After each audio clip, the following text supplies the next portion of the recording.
I'm actually a bit sad about finishing uni. I think also part of moving interstate for work as well is quite bittersweet. I moved to Adelaide for university 5 years ago from Tasmania, and I've really loved my time here, and I've really loved the uni environment and the social events and the really warm weather in Adelaide compared to Tasmania. So yeah, mixed emotions, but I am looking forwards to finishing work and not thinking of a lecture that I should be watching online.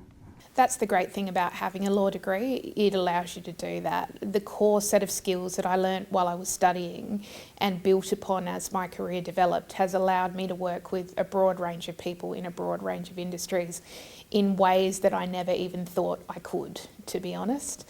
And I've worked with people locally, I've worked with people nationally, and I've worked with people internationally, all because I've chosen a pathway through academic study that's allowed me to take the skills I've learned and build on them as the scope of my work professionally has gotten broader.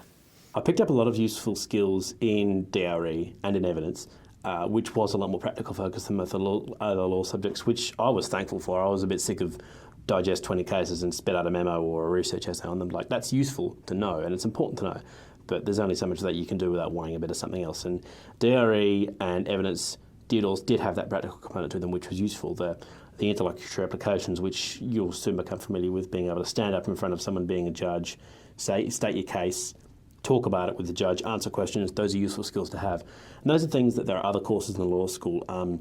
IHL has a mooting stream, and that's a useful case to be able to pick up that skill, and that goes back to those elements of legal communication. Being able to put your case to someone, even when you're extremely nervous, is a useful thing to have. There are other things to look out for as well. If you get a chance, I can't emphasise this enough, do the clinical legal education program. You'll spend a semester in a legal clinic, effectively a legal aid clinic. There's a few different ones around Adelaide, and you will learn so much more about the hands-on drudgery, basically, of practicing the law. But you'll also it's very much more hands-on. You are there as a law student, and everyone's aware of that right from the get-go. But you're helping people who actually need legal help.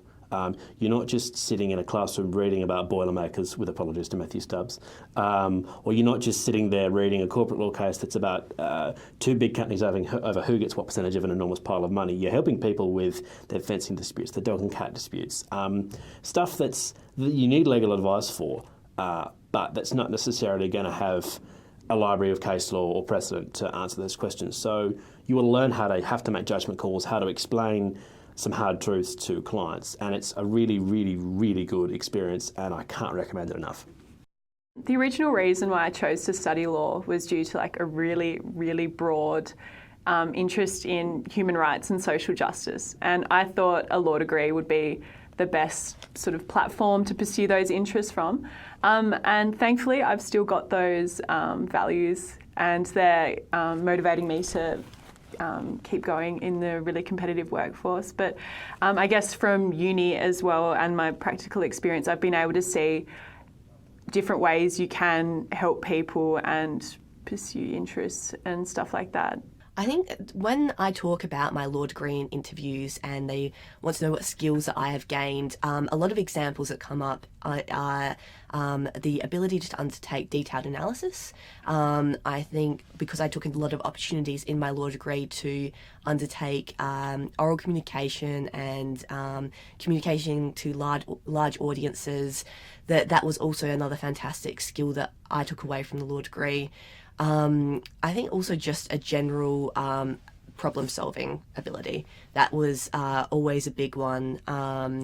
The ability to go into a situation and not be knocked back by the first challenge that hits you, and to keep going and using those skills, analysis, research to find out what the solution is. Precision of thought, precision of communication,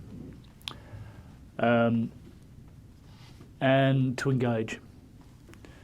I think it'd be very useful for your law students if they learnt the art of communicating with people, to use eye contact, how to speak, to be slow to a point, but not too slow, but articulate well and clearly. How to sit in an interview room and engage the whole of the panel rather than the person who's asking the question. It's interesting, in a court of criminal appeal where you've got 3 or 5 judges sitting up there firing questions at you, that you engage with them. You don't talk at them, you talk with them. And to be able to do that tells me we've got somebody who, particularly in criminal law, where we're dealing with victims, often very traumatised victims, who are suffering great difficulty. They need to be able to communicate with them, and well, to the point, not unnecessarily, but give them a clear understanding of what we are doing and why we are doing it. And being able to impart bad news well all becomes very important. And if I can see those qualities coming out in somebody that's sitting at an interview table, that helps me considerably. Because I think here we've got somebody who I can put into a room with children or victims of rape or families who are dealing with homicide, and know that they're going to be able to communicate with those sort of people in a way that's going to make their life at least bearable. And it also gives me confidence in the individual. And it wouldn't hurt, if you're going to do an interview, to go to some of these people that train you how to do that. It'd be a very good skill to learn. The shocking disparity between people's need for legal advice and the legal advice and the capacities of the legal system to help them. That was one of the things they really bang into your head there, is access to justice. And it's a nice talking point, you're in law school, but when you're actually out there trying to help people and you're sitting there and you're reading through the notes they're trying to give you, and it might be someone with whom English is very obviously their second language and they're very stressed, and you're sitting there because all the interviews are done in partners, or generally, you're sitting there realising, how the bloody hell do I help this person? And sometimes you realise you can't. And I think that's important. That's something that's important to learn. I think you can't always save the day. Tips for working in a team, I think just be yourself and make friends where you can. Find out what the people in your team can do, what their skills and qualifications are, what their experience are, draw on the experiences of your teammates and value them, and communicate clearly. Just in a team environment, just every day touching base, keeping each other up to date with your workloads, how you're going, if you need more support, need resources, making sure you're regularly touching base with your manager, and being responsible for your own workload, but also asking for help when you need it. One of the most important things for me, and I've been responsible for career paths and recruiting for the Crown, is to look for somebody who has got some life experience.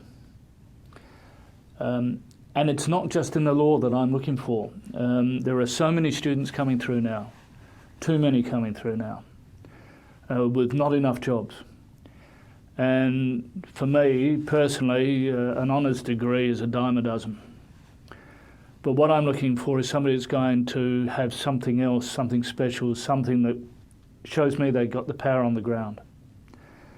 And there are so many who are intellectually gifted but cannot translate that into the day-to-day environment of work. You might be exceptional in the way you do your degree. You might be exceptional in constitutional law. But unless you can get the power on the ground in a work environment, you're not going to impress me at all, and you won't stay. I remember one student who, and this is an example of why it's so important, she had spent her summer holidays being a member of the United Nations Relocation of Refugees in Europe, which had some legal base in international conflicts of law, because she was interested in it and interested in humanities and had a responsible position, given her limited years. And it still struck me today as that person, when I read her job application, the application was an honours degree, yeah, fine, as good as the other 150 applications that we got.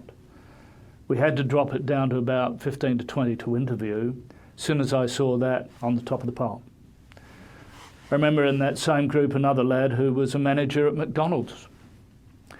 And this told me that this is a person who's got the ability to have some interaction with people and can deal with people and has to make some decisions and show some initiative. He goes on the list too. And so I'm always looking for something else. If you just come to me with a law degree, you're just another application and another pile of applications that read very much the same.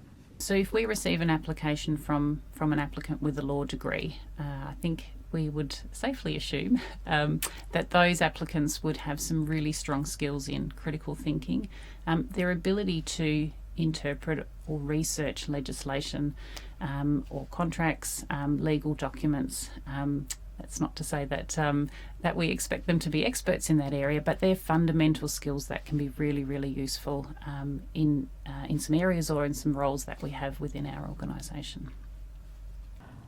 I'm not sure it was an intentional decision. I was aware of how competitive the industry was if you wanted to practice, and I was interested in how I could use legal skills in, I guess, a non-traditional sense. And there's a lot of graduate programs out there, and the one that I joined was of particular interest because of the social focus it has.